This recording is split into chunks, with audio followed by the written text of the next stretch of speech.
We get organizations coming to us through all different facets. Well, there's parallel criminal investigations, sometimes where they've just discovered it and their accountants are looking at it. Sometimes they just find us.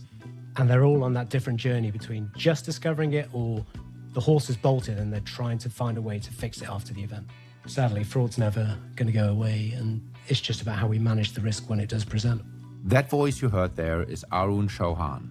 He's an expert in investigations and fraud-based litigation in London. Arun's company, Tenet Law, is a major disruptor in the field of fraud investigation and litigation. And as part of our ongoing innovation series, I wanted to find out from him how and why his firm is so successful. We covered a lot of ground in our talk today, from the limits of trust as a compliance tool to Arun's idea of a cutting-edge compliance playbook. One that wouldn't just be another box-ticking exercise, but would protect organizations and empower employees to make the right ethical decisions. As you'll hear, Arun loves an anecdote. And today's episode is filled with real-life examples of how businesses fall victim to fraud and what they could have done to avoid it. This is BCG on Compliance, a podcast that explores today's most pressing financial crime trends and how compliance professionals are adapting to stay ahead of that curve. I'm Hanjo Seibert.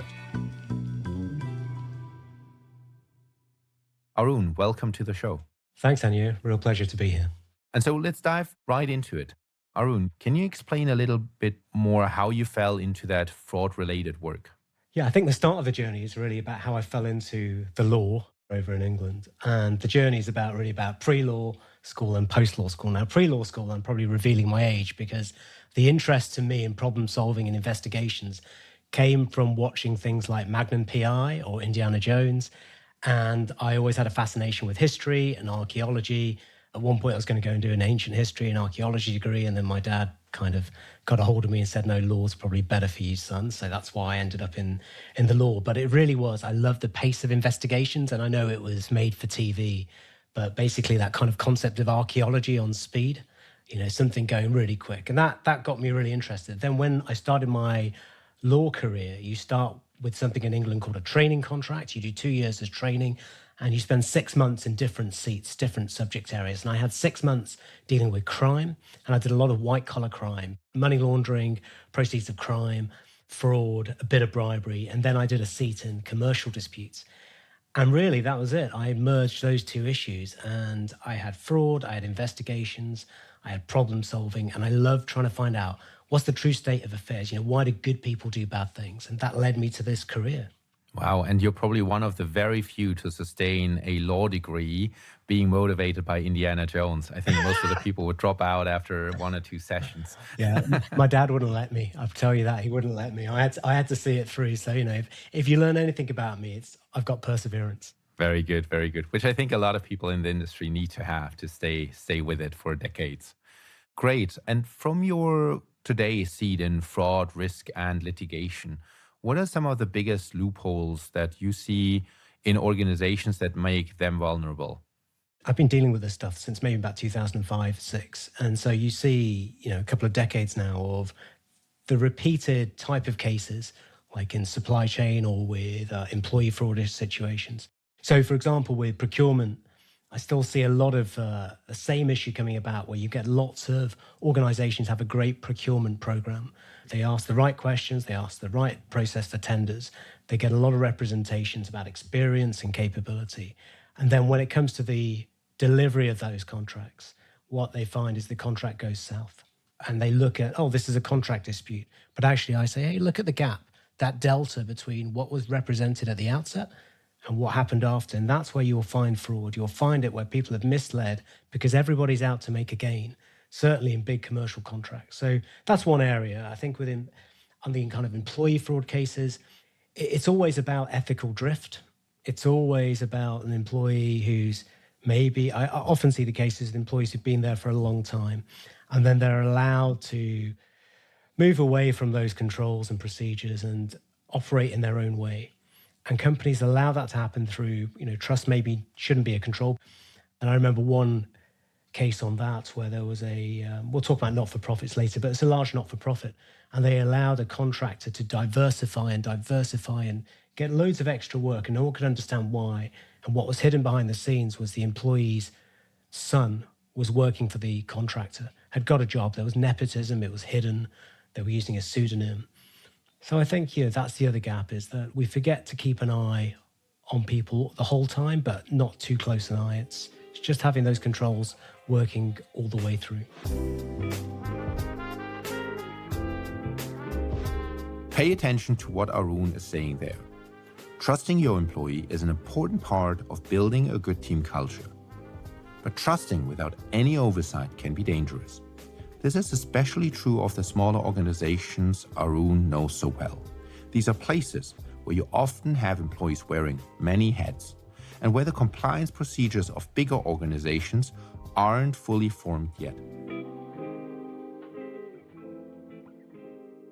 In the past, you've spoken about fraud and fraud prevention, specifically for SMEs or non-profit organizations.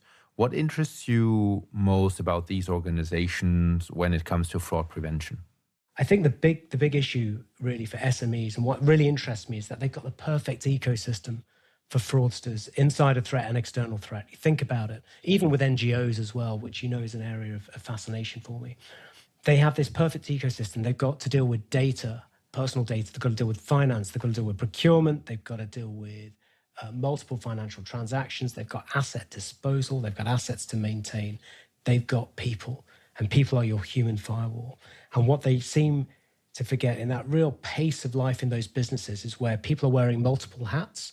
So someone might deal with finance, procurement, and another area, maybe asset management.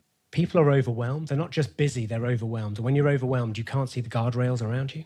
And so fraud creeps up on these types of organizations very quickly because they can't put their head up and have a look.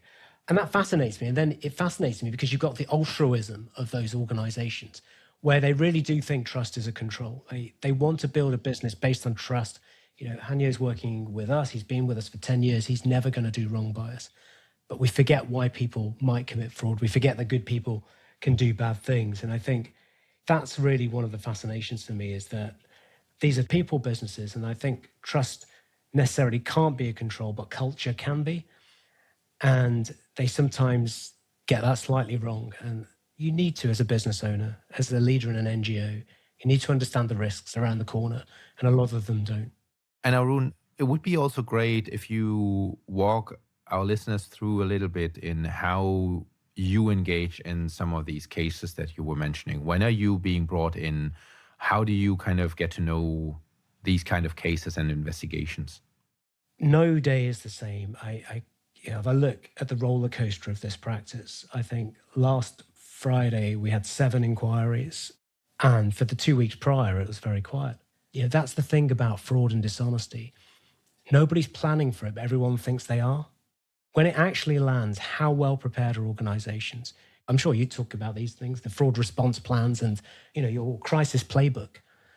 How often is that crisis playbook dusted off and say, are the people we need to be communicating with still in the organization? Are their numbers up to date? Is their location up to date? Have they been upskilled recently? So we get organizations coming to us through all different facets, sometimes where there's parallel criminal investigations, sometimes where they've just discovered it and their accountants are looking at it. Sometimes they just find us. And they're all on that different journey between just discovering it or the horse has bolted and they're trying to find a way to fix it after the event. I'm sure you advocate for it for, prevention's much better than the cure when it comes to this subject area. But, sadly, fraud's never going to go away. And it's just about how we manage the risk when it does present.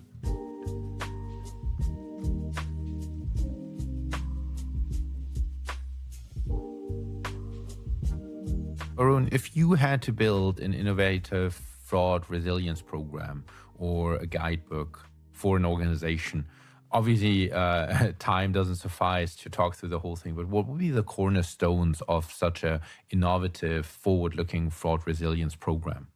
Let me start what I wouldn't do. So what I wouldn't do is I wouldn't rely on kind of e-learning products. And not to say there's not a place for them for refreshing, and there's certainly a place for just getting people the outline basics. When you meet employees who don't think about fraud and financial crime day in, day out, so the first line of defense, the operational teams, if you ask them to visualize what fraud means to them, if you've got a room of 20 people, you're going to get 20 different pictures. Organizations don't start by really saying what fraud means to the people in the organization, the leadership in that organization. What does fraud mean to us? Where is our moral compass in this organization? Is it sharp practice? Is it outright fraud? What is it we are saying we don't want to be a part of in this organization? So the starting point, I think, to build on okay, what is our ethical position around fraud? How far wide ranging is our definition of fraud? And I think if people start with that and start to make it relatable to your people, from then on, they start to learn. And when I say make it relatable to your people, I think it's about giving them examples of their home environment or life environment about what fraud could be, which they may not have thought about. So a good example I tend to use in some sessions is if you're in a restaurant with some friends and family, and then at the end of the night, one of the staff of the restaurant bring out the bill and they say, here's your bill, and you look at it and they've forgotten a drink or they've forgotten a starter or they've forgotten a dessert. How many people in that room do I say to you, how many of you would own up? Often only about 30% of people own up. And I said, well, what happens if your employer overpaid you by mistake? How many of you would own up? And everybody owns up. And I say, okay, what's the difference? Oh, the restaurant could have been a big chain. I had bad service. It could have been their mistake. We own it to our employer because they would have found out anyway. And I said, well, both examples are examples of a civil area of fraud called unjust enrichment. Having a gain for something without paying the consideration when you know that you're deceiving. So what's the difference? And then you lay that over to employee fraud. Oh, the organization was big enough. The organization didn't treat me well enough. The organization's part of a chain. It was their fault for making a mistake on the bill. The conduct we expect of our colleagues at home is the conduct we expect of them in the workplace. If you don't make it relatable at home, you won't bring it into the workplace. And then they won't start to spot your risks as an organization. So I start with that. And then the second layer, if I was building it, is, and maybe this might sound soft, but I think it's moving from the reporting of compliance failings and compliance risks to reporting of ethical breaches. A compliance program will say to an individual, say, let's take whistleblowing in England. You are asking an employee to identify a compliance breach, i.e., or a risk of a breach of compliance, a breach of the law, assess it, be judge and jury, and then have the courage to report on one of their colleagues about it, not probably fully understanding what happens next. Are they involved? Do they know the outcome? Are they interviewed? Will their name come out in the anonymity side? So that means people are reluctant to engage on whistleblowing here. They don't understand the process and they have to make a really hard judgment call. Every organization seems to have cultural values nowadays. So there's a large environmental consultancy, North American, and they advocate that they ask people to blow the whistle, make reports where they think there's been an ethical breach, something that doesn't feel right and doesn't align with the values of the organization. May not be unlawful, just doesn't feel right. They catch things early. They stamp out bad behavior. They identify risk before it's grown into something and morphed into something worse. So I would build a program about relatability and having people report when something doesn't feel right against the organizational standards. And that's why I come back to the start about where is your moral compass as an organization? What are you setting the tone with? Then you can underpin that with policies and procedures, all the stuff that you can hold an employee to account, hold a supplier to an account. It's in writing, black and white. This is our expectation, but you've got to make them live and breathe it first.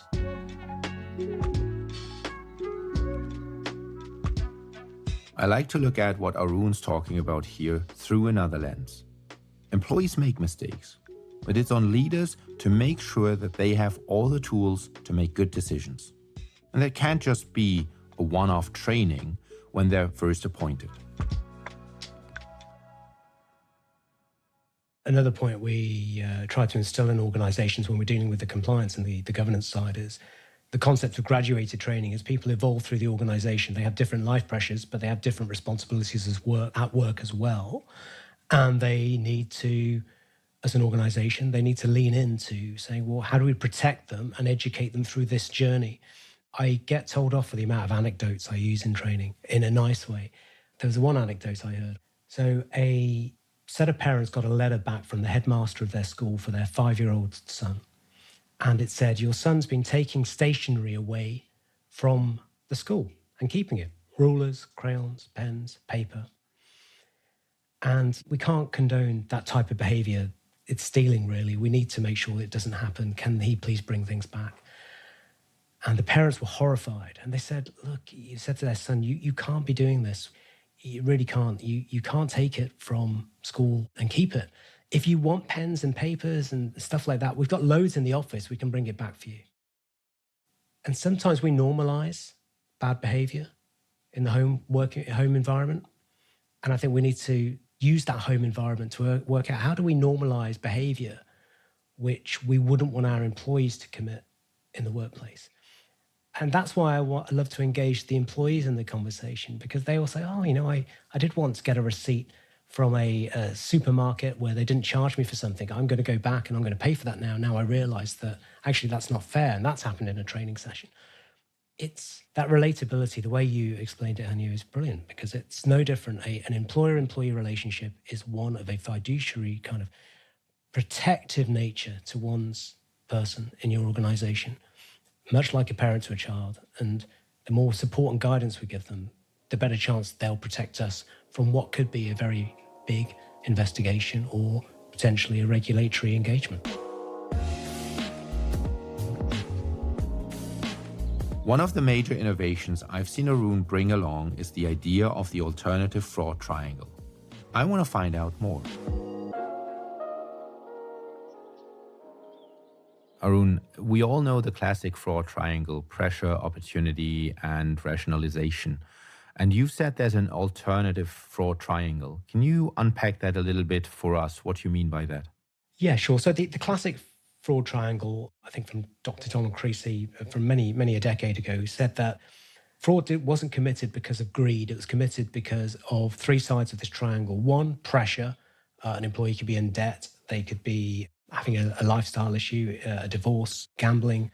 They have an opportunity in the workplace and they rationalize that opportunity. So segregation of duties is lacking. They rationalize, I'm going to put the money back, or I'm owed the money, or back to my restaurant example, they didn't treat me well. One of those subsets of pressure, in my view, is leadership.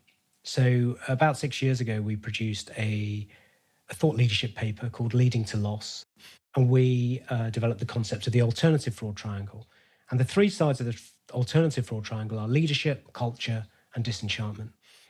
Leadership forms one part. It's the subset of pressure. If leadership tells you to do things in a certain way to get the job done, to make profit, but your cultural statements in the organization say we work in a different way to that which is being demanded of you by leadership, that could be the board or could be immediate management. What that does is it leads to people being disenchanted. And if people are disenchanted, they start to do the right thing for them rather than the right thing. You get people operating in silos. You get the lone wolf operator. And what you're doing is you are creating a fraud risk. And so if leadership fractures culture, it causes disenchantment and it causes fraud risk. And that's what the whole concept's about. It's about how do you lead and what do you ask of your people? Is it feasible? And I can think of a couple of examples where that's not really worked out too well for organizations. So one is a fintech organization in the UK. They dealt with brokerage of finance for companies around the globe, sometimes up to 9-figure lending. And they'd broker through their fintech kind of setup, their tech, brokering of these loans from financial institutions, lending institutions around the world. And the pressure to win work seemed to be pretty extreme. And one of the sales operational directors, managers, secured a project to try and secure $100 million of loans. They were so fixated on their commission, so fixated on the win, that nobody noticed this was a corporate impersonation. There was no real company in the background. It was a real company was being mimicked. It was being impersonated. And they got it all the way through to the stage where the loan was almost going to be commissioned, and then the fraudsters would have got the money. And it got stopped because the lending company behind the scenes said, wait a minute, have you seen this red flag? We've got concerns. And it all blew up. Leadership drove quite a lot of pressure in that circumstance. Great, and really relatable examples indeed. And when you talk about fraud resilience, Can you talk a little bit about the difference between organizational trust and culture? And if possible, do you think there's one that's more important than the other? Yeah, so I think that trust is broadly believing people will do the right thing, and that's the right thing which is subjected to your definition of the right thing. You're trusting people to align in the way you want them to operate, and you don't need to put controls and frameworks around them. Culture is a different thing. It is the voice in your organization that speaks to how we do things around here. It's the voice that speaks to your organization to say, all our people are our eyes and ears, to make sure that we consistently do things in the right manner and the same manner around here. It might have been Seth Godin or somebody else who made that quote, people like us do things like this. And the difference between trust is it doesn't have a framework.